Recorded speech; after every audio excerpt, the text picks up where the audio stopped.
این تخت جمشید شما هم که جعلیه. تخت جمشید جعلیه؟ چجوری جعلیه؟ ما 80 سال پیش ساختن، انگلیسی‌ها ساختن، معلومه دیگه. چجوری معلومه؟ مشخصه، همه سنگا رو چیز کردن ساختن، گفتم این کاخش خاک برداشتن.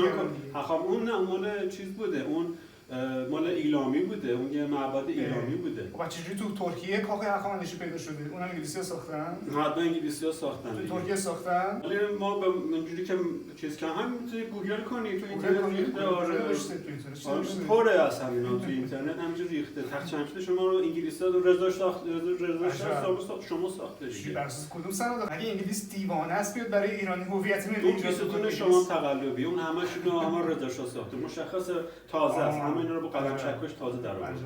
بعد اون عکسی که در اومد که زمان قاجار کنار تخت جمشید عکس گرفتن چی؟ اونم انگلیسی‌ها ساختن. انگلیس زمان قاجار ساختن. انگلیسی‌ها عکس گرفتن. گفت جای اون اجازه دادن.